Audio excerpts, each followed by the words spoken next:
People ask me all the time how I learned to tell stories. Well, I grew up in a family where the truth was fluid.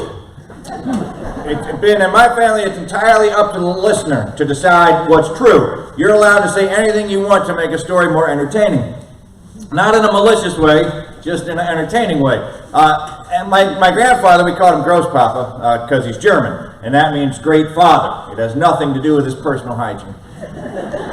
I had friends who would say, I hate to go see my grandparents because they always tell the same story. My grandfather never told the same story. He might tell me one time that he was riding his horse. He grew up in Ukraine, actually, where the fight was going on right now. He was born in 1899. And so he might tell me that he and his buddy were riding their horses down the road, and they saw a woman being accosted by a man. And then Großpapa's buddy jumped off the horse and went and saved the woman. And the next time I heard that story, Großpapa would say, me and my buddy were riding our horses down the street, and the woman was being accosted by 10 men, and my buddy and me jumped off our horses and saved that woman. And the next time I heard that story, the entire Red Army was attacking this woman. Großpapa was all alone, and he single-handedly saved the woman. So that's just how it was in our family. And Großpapa, you know, he just said funny stuff to me my whole life. We drove by a restaurant one time, and he said, you see that restaurant? And I said, yes. He said, that is the worst restaurant I have ever eaten at. Every time I go. It's just the way Großpapa operated. And I don't have time to go into everything he said to me, but one of the things that has stuck with me my whole life is Großpapa told me, and this is just one example of a million things, that the ice cream truck plays music when it's out of ice cream. So I encourage you to lie to your children. If you don't have children, but you have grandchildren, lie to them. If you aren't related to children, just go find random children and lie to them. I mean, it's probably a crime, but whatever. Like Andy off in Irwin, you know, he has his Aunt Marguerite, and when Andy went, when he was a kid, he went and he got some tadpoles, and he put them in a 5-gallon pickle jar on his front porch, and every day he would come home from school, and he would watch the tadpoles, and Aunt Marguerite came over and said, what are you doing? And he said, I'm watching these tadpoles. I'm waiting for them to turn into frogs. And she said, do you know how you can speed that process up? And he said, how? And she said, what do tadpoles have that frogs don't? And he said, a tail. And she said, what do frogs have that tadpoles don't? And he said, legs. And she said, that's right. If you take a tadpole and push the tail in, the legs will just pop right out. And this is why you should lie to children. It forces them to go out and explore the world, to find out things, to run tests. I mean, you know, it doesn't do the tadpole any good, but we're talking about broadening your child's mind. So anyway, when I was little, one, I grew up in a family where people just exaggerated. Two, I was little. When I was little, I was little. I did not break 100 pounds or 6 feet until I was a junior in high school. And as a consequence of that, I was bad at everything. And my sister, she's 9 months older than I. Now, I'm just going to tell you she was adopted so that you don't have to work through that. But you went in her room, and on one wall there was nothing but blue ribbons from the swim team we were on, except an occasional red ribbon where she had been forced to be on a relay team with some weak sister who was never seen again. And then on another wall there was nothing but trophies. And they were not, thank you. Your parents paid $25 for you to be on the team trophies. They were most runs batted in, most baskets scored. You went in my room, and on one wall, there's about 3-4 ribbons, and they were pink. I don't know if they were last place, but they were the same color as disqualification. And one year, I thought in like July, I realized what I wanted to be for Halloween, and so I started making my costume. I was going to go as a Rice Krispie box, and I got a box about this big, and I cut a hole in the top, and then I spent months on the front. I painted Snap, Crackle, and Pop, and on the back I painted educational but entertaining games, and on this side I wrote the nutritional information, and on this side I wrote the recipe for Rice Krispie treats. And then we were going to have a contest at our school, and you could win best in class and best in school. And the night before the contest, my sister Katie asked me if she could wear my costume to school, and in a fit of generosity, I said yes. And she won best in class and best in school, and she will not give me those ribbons.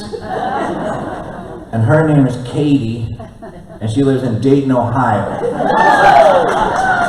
Well, if you ever see her, Scare the eye. So, and then it came time to do my science project. We were studying in our class, we were studying the water cycle. We learned how the sun shines down on the ocean and some of that water evaporates and it goes up into the sky and then that forms into clouds and those clouds blow out over the land and they rain, generally mainly on Camp Bethel. And then that rain goes in the creeks and then the creeks go back and they fill the oceans back up. So when it was time to do my science project, I got the bottom half of a turkey cooker thing and I filled that with water and then I took a stand and I put a hair dryer on it and I blew hot air toward that water and then I put a terrarium, which is a fancy word for an upside down fish tank, on top of that. And so the hot air blew into the water, which caused some of the water to evaporate, and that evaporated water went up and it hit the top of the terrarium, and then of course it cooled, so it condensed back into water, so there were drops of water, and then when you bumped the table, the water would fall down, simulating rain,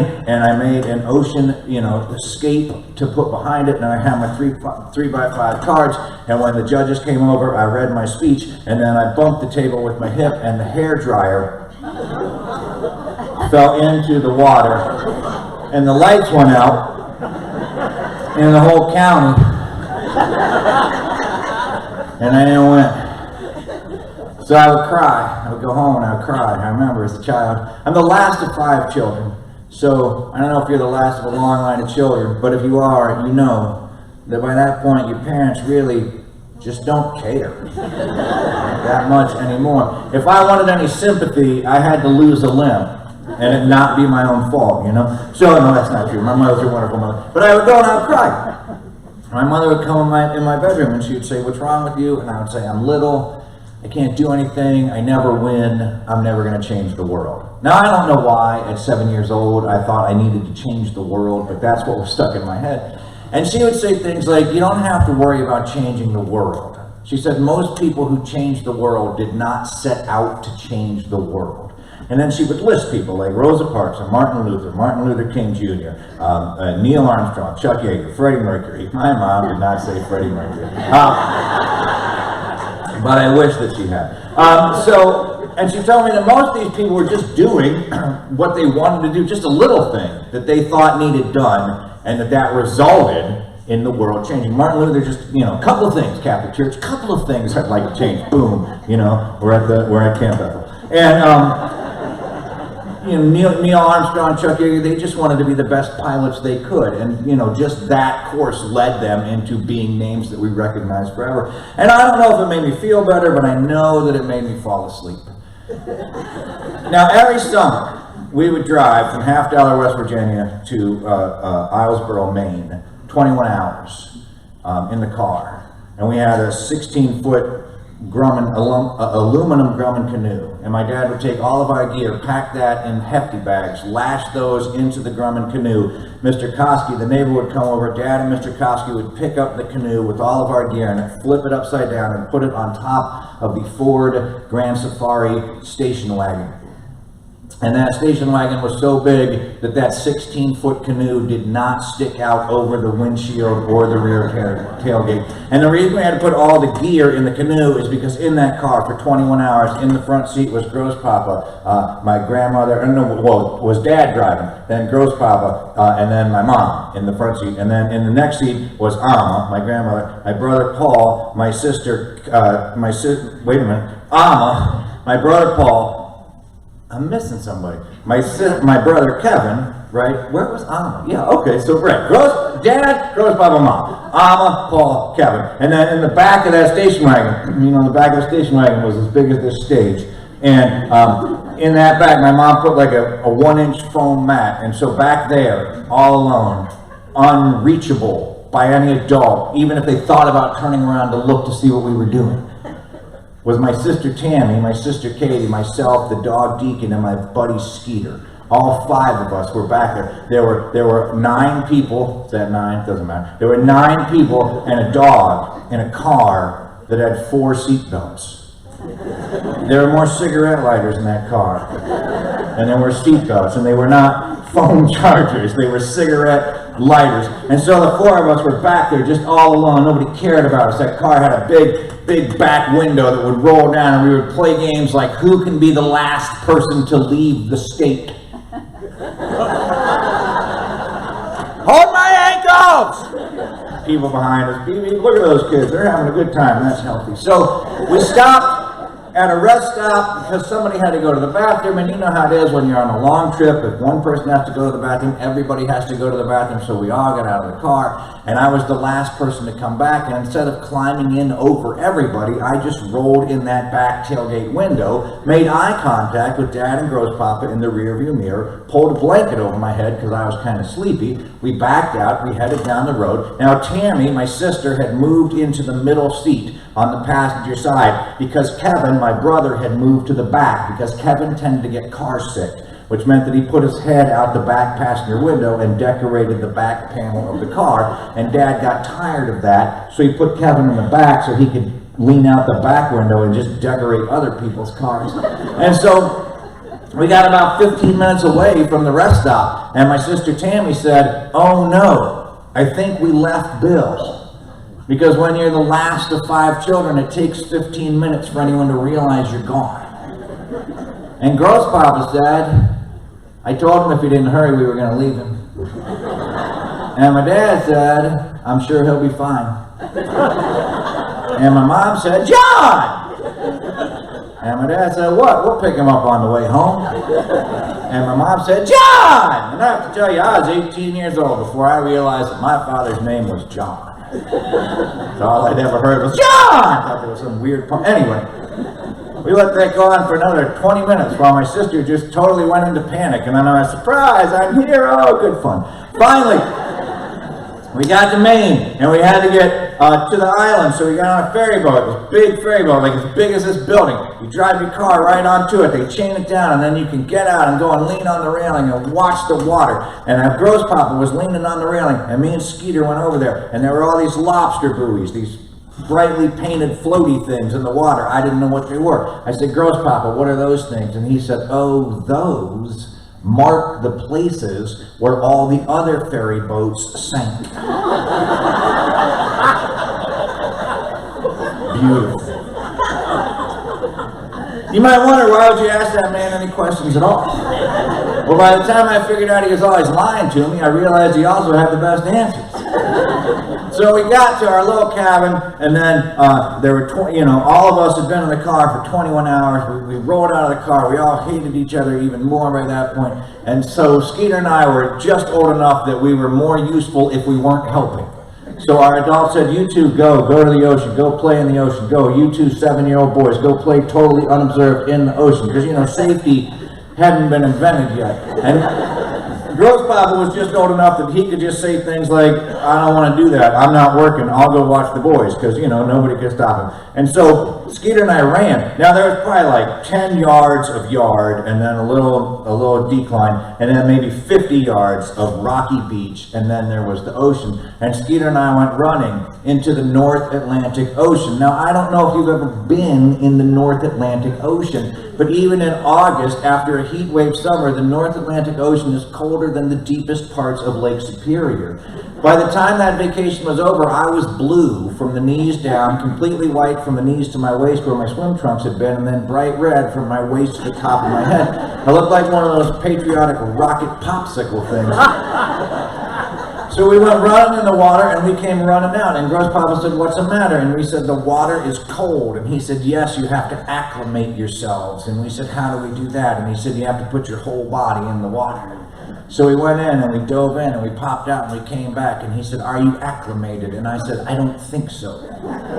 And he said, "Well, did you open your eyes?" And we said, "No." And he said, "Well, you have to open your eyes." So we went running back in the water and we opened our eyes and we popped out and we came back, and he said, "What happened when you opened your eyes?" And I said, "It was cold." And Skeeter said, "It was dark." And Gross Papa, and I said, "It burned." And Gross Papa said, "Yeah, that's because it's salt water." And he said, "Do you know why it was dark?" And we said, "No." And he said, "Because the light can only penetrate so far into the ocean. It can only go down so deep." He said, "In fact, when you get deep down in the ocean, there's no light at all." And I said, "Wait a minute, how can that be? When I go to the swimming pool, I can see clear to the bottom of the deep end." And Gross Papa said, "That's because that's fresh water, but this is salt water, so it's more buoyant. So the light can only penetrate so far because it's light. So it floats." And he said, "If you go down deep enough in the ocean, It is so dark that there are bioluminescent creatures that make their own light, like a lightning bug. He said there's a fish called the lanternfish. It's got a light post coming straight out of its forehead. Got a little light on the end so it can see where it's going. And we said, how deep are these fish? And he said, they're deep. They're like 6-7 feet. And so Skeeter and I went running into the North Atlantic Ocean, dove to the bottom of the cold salt water, grabbed rocks so that we wouldn't float to the top, opened our eyes in the burning salt water, and waited for lanternfish to swim by. And this is why you should lie to children. Because a well-qualified adult can manipulate a child into having fun even under the most miserable conditions. So get at it. Now, what happened next was, we finally came out of the water, our eyes burning, we were freezing to death, and Gross Papa said, are you cold? And we said, yes. And he said, well, stand here for a minute till you warm up, because he didn't want to kill us. And after a while, we started to feel warm, and he said, are you warmer? And we said, yes. And Gross Papa said, uh-oh. And Skeeter said, what do you mean, uh-oh? And Gross Papa said, well, they say that you start to feel warm just before you freeze to death. So, there was a creek coming out of the woods, and Gross Papa said, what you ought to do is you ought to build a dam across this creek, and then the water will fill up behind it, and the sun will shine down on that, and that will get warm, and it'll be like a hot tub, and you can go get cold in the ocean and then come and sit in your warm little hot tub. So we did. We built a big dam across that creek, and sure enough, it filled up, and the water was warm, and we got in there, and we sat there until my mom called us for supper, and we went up, and we ate dinner, and we played games, and we went to bed. And Skeeter and I got to sleep on the screened-in porch. Now, I see that most of you are not children people out there, but if you are a child person and you are small, and somebody is telling you, gosh, you're so lucky you get to, you are being manipulated. Because those people, oh, there's a child person right there. Yeah, they're larger than you. If it was really good, they could just move you. So anytime somebody goes, gosh, you're so lucky, I want you to think about what's being said. We got to sleep on the screened-in porch. So we had 0.78 millimeters of steel separating us from all of the werewolves and axe murderers that inhabited Islesboro, Maine. And so to not be scared, we told each other scary stories. And we didn't fall asleep till 4. And at 6 in the morning at dawn, Gross Papa was out there waking us up. Boys, boys, boys, get up, get up. And we woke up, and he said, I think you're in a lot of trouble. And he pointed to the ocean. And whereas, he said, I think you two broke the ocean. And whereas the ocean had been 50 yards away from the cabin yesterday, now the ocean was like 100 yards away from the cabin. And we're like, what are you talking about? He said, do you know anything about the water cycle? And I was like, as a matter of fact, I do know something about the water cycle. The rain, or the water goes up from the ocean, it turns into clouds, it rains, and it goes into the creeks refill the ocean. And Gross Papa said, yeah, that dam that you built on that creek, you stopped the flow of water to the ocean.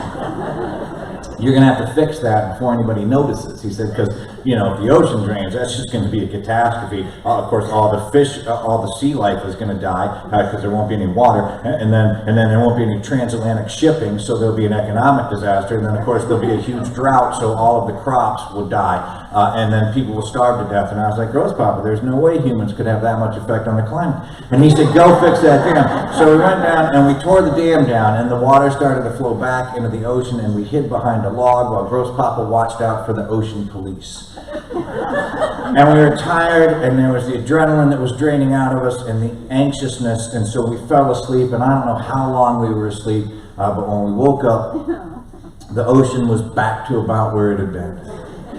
And Gross Papa said, I think it's working. And then he said, but let me ask you two, do either of you remember exactly where the water was yesterday? And we said, no. And he said, well, I think it's a little bit higher than it was yesterday. You might be letting too much water into the ocean. He said, if that happens, that's going to be a disaster too, because, then Maine will flood, and Maine is north, and north is up. So if you flood Maine, then all that water is just going to bottleneck down through New England into the rest of the continental United States, down into South America. He goes, you got to get that stream flowing just like it was yesterday. So there we were, 2 7-year-old hydrologists trying to get the flow. And Mom called us for supper, and we ate supper, and we played some games, and we went to bed. And in the morning, Gross Papa woke us up, and he said, boys, boys, boys, whatever you did, it didn't work. And he pointed out, he said, the ocean is draining. I don't know if you can fix it. Notice how he's not taking any blame in this at all. He said, but I think we can fool people. He said, do you know what displacement is? And we said, no. He said, displacement is the idea that two objects of mass can't occupy the same space. It's like when you put water in the tub and then you turn the water off. When you get in the tub, the water rises, not because there's more water in the tub, but because your mass has pushed an equal amount of water out of the way. He said, you guys go down there and start throwing rocks into the ocean. Maybe you can throw enough rocks into the ocean, displace enough water, nobody would notice that the ocean is draining. So we ran down the ocean and we threw rocks with our right arms till we couldn't move our right arms anymore. And then we threw rocks with our left arm. Then we were kicking rocks into the ocean, but it was working. The water was rising. It was coming back up. And Gross Papa said, uh-oh, I think you threw too many rocks in. You need to build a seawall. So there we were, building a seawall. And we heard my parents coming, and we turned to look, and you may be asking yourself, where have they been for 2 days? I don't know. And my mom said, what are you doing? And I broke emotionally. I was like, we broke the ocean. Skeeter and I broke the ocean. And for 1 second, guilt flashed over Gross Papa's face. And then my dad said, Dad, it's Gross Papa's son, if you haven't figured that out. Dad said, well, I guess we better hide you out in the basement. And my mom said, John! And Dad said, just until after the ocean police come, then we can stow them away to Timbuktu. And my mom said, John! And Dad and Gross Papa went laughing away.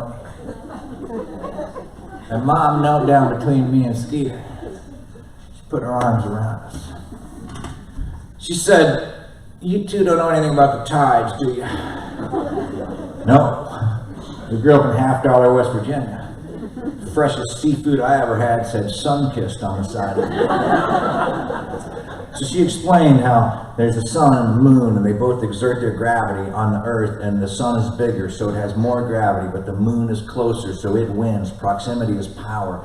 And every night, or every day, as the earth spins underneath the moon's gravity pulls on everything on earth, but the water is the only thing that's fluid, so it moves. So every 24 hours, or every 12 hours, you have high tide on one side of the earth and low tide on the other side of the earth. She said, listen. She said, the ocean, first she said, there's no denying that you two are good at breaking things. But she said, there's almost no way you broke the ocean. She said, the ocean is almost indescribably more massive than the two of you. She said, the ocean has tremendous power. She said, hurricanes can come and blow the ocean, and they can go on shore and cause flooding hundreds of miles into a country. She said there can be an earthquake on one side of the world that can cause a tsunami that wipes out an island on the other side of the world. She said the cold air can freeze the ocean and just crush ships. And I was like, how is any of this supposed to make me feel better?